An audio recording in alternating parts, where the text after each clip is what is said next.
In tight Hollywood circles, it was secretly known Ronnie's memory was slipping.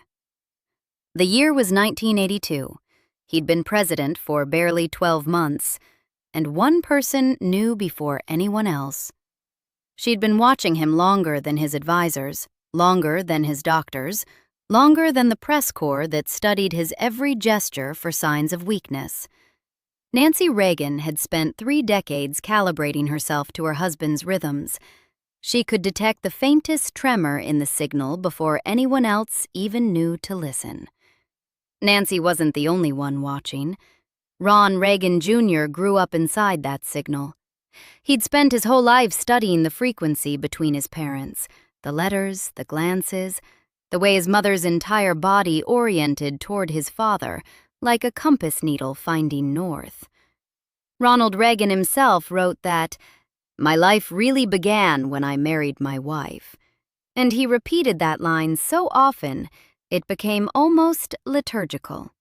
Beautiful words. Unless you're one of the children standing outside that beginning, doing the math on where exactly you fit into a life that apparently hadn't started until someone else showed up. Ron would later assert publicly that he believed his father showed signs of cognitive decline as early as the first term, years after his father's 1994 Alzheimer's diagnosis. He'd been trained since birth to read his father.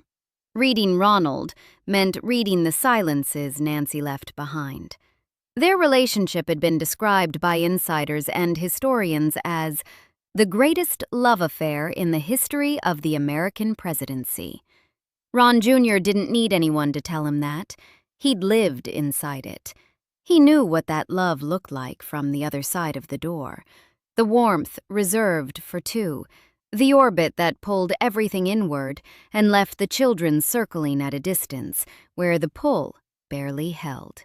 Their parents met in 1949. Nancy Davis, a young actress, telephoned the Screen Actors Guild, alarmed that her name had appeared on a Hollywood blacklist. The president of SAG agreed to meet with her. His name was Ronald Reagan, recently divorced from Jane Wyman. They married in 1952 in a ceremony so intimate, the couple had only 2 witnesses. From the very beginning, Nancy constructed a universe with a population of 2. She would later say, with the plainness that was both her gift and her weapon, that her life began when she met Ronnie. A statement that quietly ranked every other relationship she would ever have, including motherhood, as secondary. Ron Jr. arrived into that closed system. His older sister Patti was already there. They joined 2 older siblings from Ronald's first marriage, Maureen, his biological daughter, and Michael, his adopted son. 4 children, eventually. All 4 would become estranged from their parents in significant ways. One difficult kid is a personality clash. 4 is a household. By the time Ronald Reagan entered the White House in January 1981, Nancy had already spent decades perfecting the architecture of protection around him. She'd managed his image during his Hollywood years, steered his political instincts during his California governorship, assembled an inner circle whose primary loyalty ran to her before it ran to the Republican Party. Michael Deaver, unlike other senior aides like Ed Meese or James Baker, had a close friendship with First Lady Nancy Reagan and, consequently, had a second avenue to the president. That second avenue was, in practice, the primary one. Nancy decided who got access and who got frozen out, who stayed and who was shown the door. She held no official title beyond First Lady, and yet her extensive influence and partnership was the engine that made Reagan's presidency successful. The same fierce devotion that built that engine, that genuine, undeniable love, is precisely what left nothing for anyone outside it. Ron Jr. understood this before anyone wrote a biography about it. He understood it the way children always understand the economy of a household, by tracking where the resources go. Ron's first public act of departure was unmistakable. He dropped out of Yale to study ballet. Not political science, not law. not any of the paths that might have fed the Reagan political machine or satisfied its image requirements. Ballet, a decision that sent tremors through the image management apparatus Nancy had spent decades constructing. For a young man whose father would become the most powerful conservative in America, the choice was either magnificently brave or surgically precise, and possibly both. Nancy dreaded it. Not the dancing itself, necessarily, but what it signaled. The Reagan political base in 1980 was built on a cultural conservatism that viewed ballet through a specific and ungenerous lens. Rumors about Ron Jr.'s sexuality circulated through Washington and Hollywood for years, fed by the tabloids, amplified by the political press, and left to fester in the silence that the Reagan family maintained on all uncomfortable subjects. Ron married Doria Palmieri, a marriage widely discussed in the press as strategic rather than romantic. Whether it was shaped by family pressure or genuine affection became a question that trailed him for years. What matters here is the pattern. Ron Jr. made a choice that prioritized his own identity over his family's political brand, and the family's response wasn't to engage with that choice, but to manage it. Manage the optics, manage the fallout, manage the perception. Management was what Nancy did. Motherhood required something different, something she seemed unable to provide when the person needing it wasn't Ronald. On March 30th, 1981, 2 months into the presidency, John Hinckley Jr. shot Ronald Reagan outside the Washington Hilton Hotel. The bullet ricocheted off the presidential limousine and lodged an inch from his heart. Surgeons operated for hours. Reagan survived and quipped to the surgical team, "I hope you're all Republicans." The country exhaled. Nancy didn't. The assassination attempt had a profound effect on Nancy, drastically increasing her protectiveness over the president. What had been a strong spousal instinct calcified into an operational mandate. She personally ordered that the picture not be released to the press since the president looked so frail, after seeing a photograph of him recovering. She began consulting a San Francisco astrologer named Joan Quigley, who would go on to control and dictate presidential scheduling for the remainder of Reagan's time in office. The timing of Reagan's departure for the Iceland summit with Gorbachev was reportedly set according to guidance offered by Nancy Reagan's astrologer. The President of the United States was being moved around the globe on a schedule drawn by star charts from a San Francisco apartment. Ron Jr. watched his mother's anxiety harden into control. White House physicians expressed concern over her heavy dependence on prescription medications throughout her time in the White House. A detail that reveals the machinery of protection was grinding down the protector herself. She was a frightened woman who had nearly lost her husband to a bullet, who suspected his mind was slowly failing, and who sedated her own terror to keep functioning. The prescription bottles on her nightstand were their own kind of testimony. Devotion this total extracts a physical toll from the person doing the devoting. For Ron, the 1984 presidential debate against Walter Mondale confirmed what he already suspected about his father. Reagan appeared confused, halting, visibly lost at moments that demanded sharpness. 70 million viewers watched. Backstage, Nancy reportedly could barely contain her panic. A visceral, physical dread born from watching the thing she feared most play out on national television. Reagan recovered in the second debate with his famous quip about not exploiting Mondale's youth and inexperience. The crisis passed publicly. Privately, inside the family, it never passed at all. It went underground, where Nancy could manage it. Ron later described watching his father during that period with the specific, granular attention of someone who'd been reading a beloved face his entire life and could see the text changing, word by word, page by page, in ways that the cameras and the staffers and even the doctors weren't yet willing to name.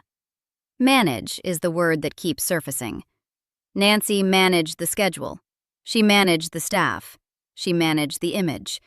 She managed access so tightly that the journalist Leslie Stahl concluded in her memoir that Nancy was actively trying to protect her husband from what Mrs. Reagan perceived as threats.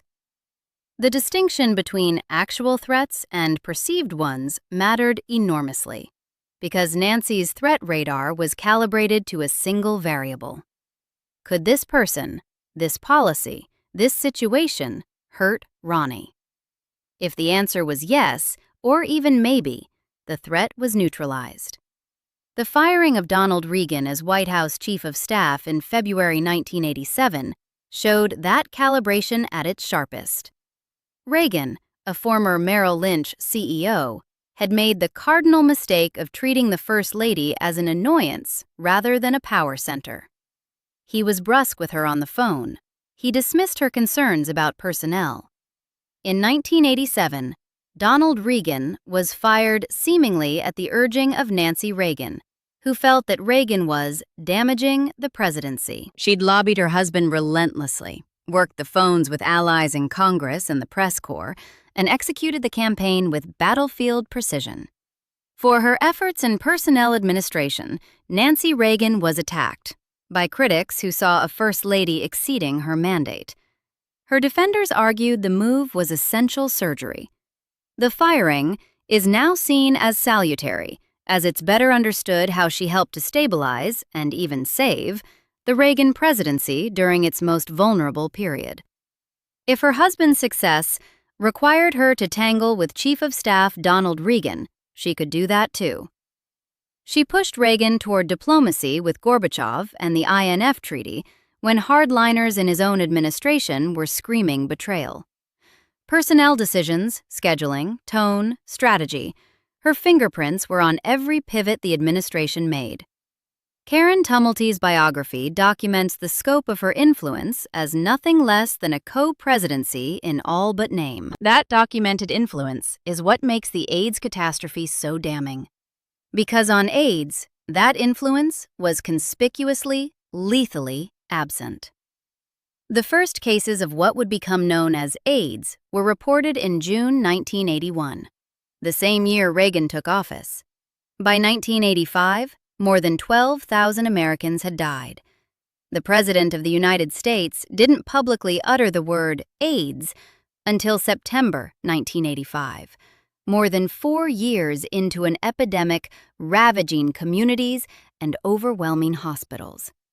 By the time Reagan delivered his first major AIDS speech in May 1987, the death toll had climbed past 20,000 and was still accelerating. AIDS wasn't an abstraction in the communities Ron Jr. had chosen. The dance world, the arts world, the world that had embraced a young ballet student who'd walked away from Yale and from his family's political expectations, was being hollowed out. And his parents in the White House maintained their silence. Rock Hudson, the square-jawed Hollywood leading man, who had been a friend of both Ronald and Nancy, was diagnosed with AIDS and reached out to the White House in 1985. He was desperately seeking help to get into a French hospital experimenting with a promising treatment. The White House, Nancy's White House, the one where every significant decision about access and priority passed through her filter, reportedly declined to intervene. Hudson died on October 2, 1985, at the age of 59. His final weeks played out as a gruesome public spectacle that put a famous face on a disease the administration still refused to confront. It took Elizabeth Taylor to begin breaking through. Taylor had co-founded the American Foundation for AIDS Research and wielded her celebrity with blunt force, understanding that in Reagan's America, stardom was its own form of political currency. She pressured the Reagans personally, leveraging the only language the White House understood, the language of friendship, of social obligation, of a famous face that couldn't be turned away as easily as a stack of epidemiological reports from the CDC. The fact that it required a movie star's private lobbying to move the president on a public health catastrophe killing thousands of Americans per year is itself the sharpest indictment of the gatekeeping system. Nancy had proved, over and over, that she could move her husband. She'd moved him on Don Regan. She'd moved him on Gorbachev. She'd moved him on the INF Treaty. On AIDS, she chose not to move him, because AIDS was politically radioactive, toxic to the conservative base, dangerous to the image she had spent decades curating. She did what she always did with threats to Ronald. She kept them away from him. And 20,000 people died in the meantime.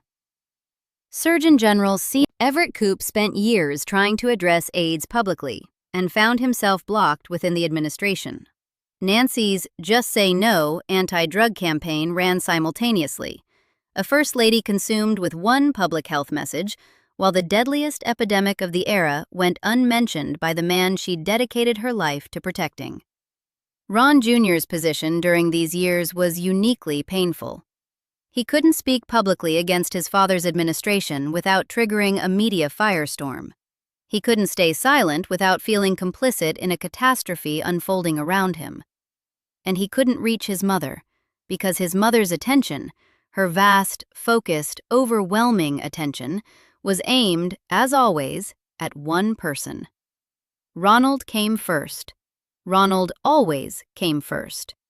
That was the founding principle of the household Ron had grown up in, and it hadn't changed when the household moved to 1600 Pennsylvania Avenue. It had simply scaled up, with consequences that now reached far beyond 4 neglected children.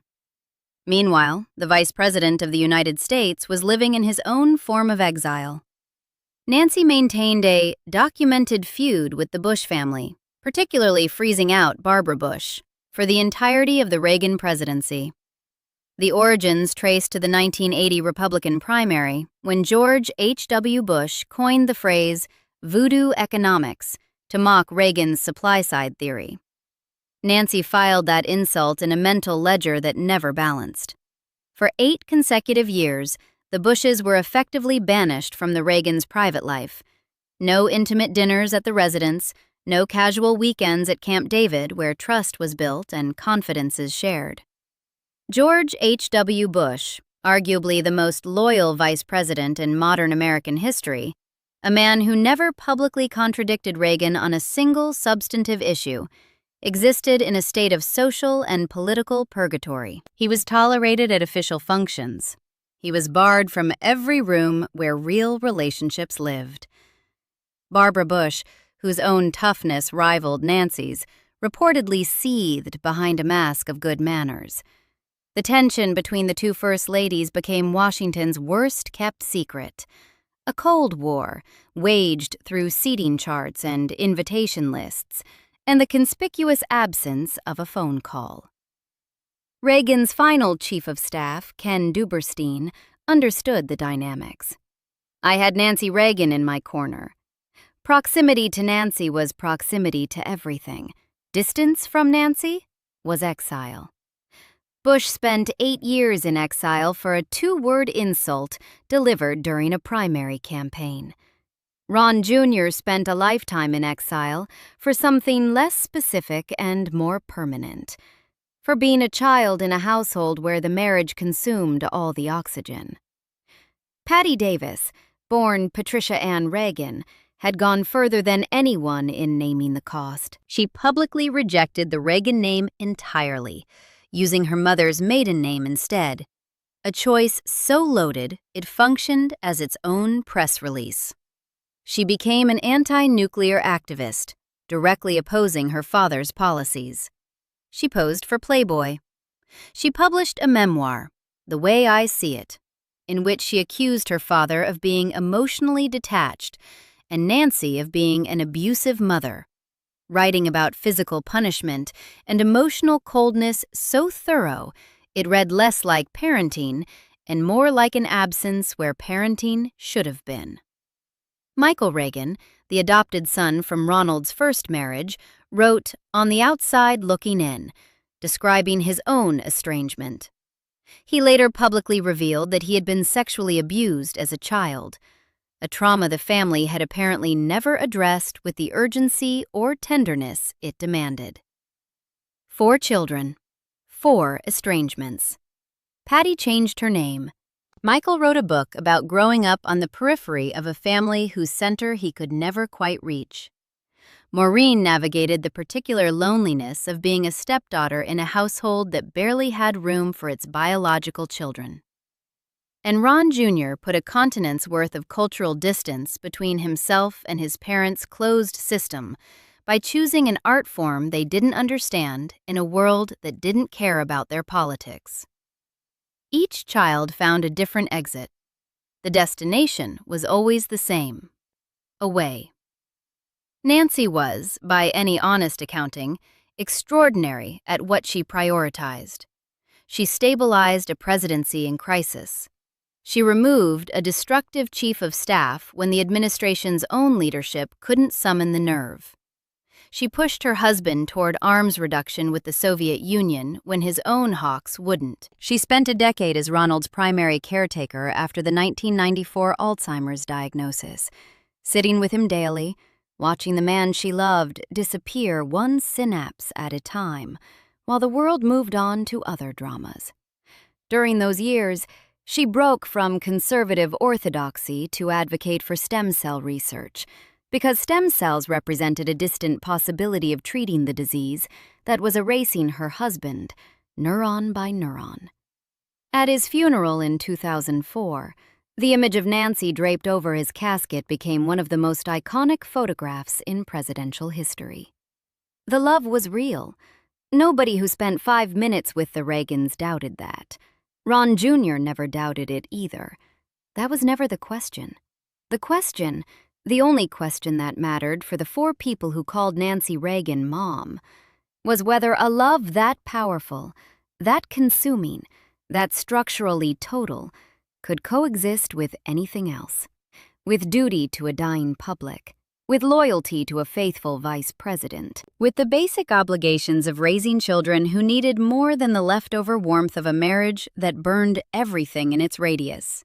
Patti Davis eventually reconciled with her parents, drawn back into the family as Ronald's Alzheimer's advanced, and the man who had been the center of everything slowly ceased to be there at all. Ron Jr. found his own uneasy peace. Michael remained on the periphery. The reconciliations that happened were real but late, stitched together not by resolution but by grief, by the shared project of losing Ronald, rather than by any acknowledgement of what the family had sacrificed. Ron Jr. had spent decades processing what it meant to be raised by a woman whose devotion was both her defining virtue and her defining failure. He watched her protect a president from exposure. He watched her silence an epidemic. He watched her freeze out a vice president for a grudge she couldn't release. And he watched her fail, again and again, to see the children standing right in front of her. Children who didn't need managing, didn't need scheduling, didn't need their image curated. They needed a mother. They got a guardian of the Reagan legacy instead. Nancy Reagan's devotion to her husband was one indivisible force. It saved a cognitively declining president from public collapse. It stabilized an administration that veered toward disaster. It bent the arc of Cold War diplomacy. And it destroyed her family so completely that her own daughter disowned the family name. Her adopted son wrote a memoir about growing up on the periphery of a family whose center he could never quite reach. And her youngest son fled to a ballet studio to build an identity that had nothing to do with Ronald Reagan. So did the tens of thousands of Americans who died of AIDS before the federal government mounted a serious response pay for that devotion. So did a vice president who served 8 years in loyal silence and never once got invited to dinner. Jacqueline Kennedy Onassis once said, "If you don't succeed in raising your children, then anything else doesn't really measure up." Jackie was the only other First Lady who matched Nancy's glamour, her public poise, and her fierce protectiveness of a husband's legacy. She raised Caroline and John Jr. in close, protective relationships that lasted until her death. She understood something Nancy never seemed to, that devotion to a husband and devotion to your children aren't competing forces. They're the same job. Ron Reagan Jr. knows this better than anyone alive. He grew up watching the most powerful love story in American political history, from the one place where its costs were impossible to ignore: the inside. Subscribe for more stories like this.